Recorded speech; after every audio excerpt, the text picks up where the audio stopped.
নমস্কার বন্ধুরা, চ্যানেলে সকলকে স্বাগত।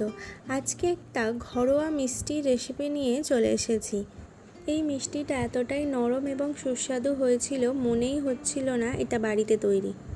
250 মতো আগের রাতের ভিজিয়ে রাখা বিউলির ডাল ভালো করে মিক্সিতে পেস্ট করে নিতে হবে।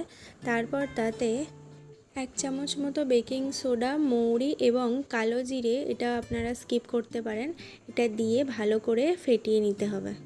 মিশ্রণটা যতটা ভালোভাবে ফেটিয়ে নিয়েছে ততটাই মিষ্টিটা সুন্দর, ফ্লাফি এবং নরম হবে। মিশ্রণটা ফাটানোর পরেই একটা অন্য পাত্রে 7 থেকে 8 কাপ মতো জল এবং 1.5 কাপ মতো চিনি দিয়ে ভালো করে ফুটিয়ে নিতে হবে। এদিকে কড়াইতে তেল গরম হতে বসিয়ে দিয়েছি এবং এই যে আমাদের সুগার সিরাপটা তৈরি হচ্ছে, এই সিরাপের মধ্যে 2-3টা এলাচ ফাটিয়ে নিয়ে দিয়ে দিয়েছিলাম।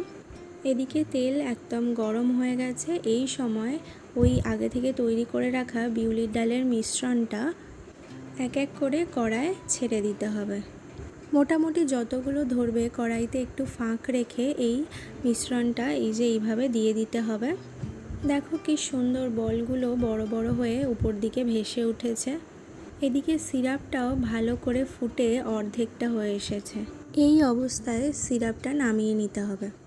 এদিকে বলগুলো ওলটপালট করে দুদিকে ভালো করে সোনালি হওয়া পর্যন্ত ভেজে নিয়েছি। এই সময় আঁচটা মিডিয়াম রেখেছিলাম। এবারে এই বলগুলো সুগার সিরাপে ডিরেক্ট দিয়ে দিয়েছিলাম।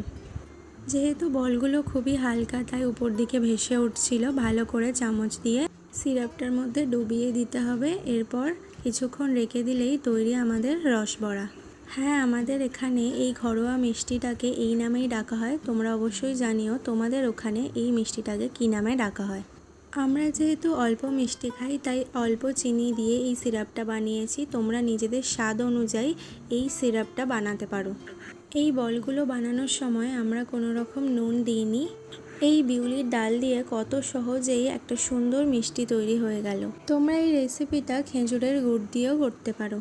দেখো কতটা নরম হয়েছে। তাহলে দেরি কেন, ঝটপট বানিয়ে ফেলো এবং এনজয় করো এই ঘরোয়া মিষ্টি। আমাদের যেদিন বড়ি দেয় সেদিনই এই মিশ্রণ থেকে কিছুটা মিশ্রণ আলাদা করে রেখে এই মিষ্টিটা বানিয়ে ফেলে।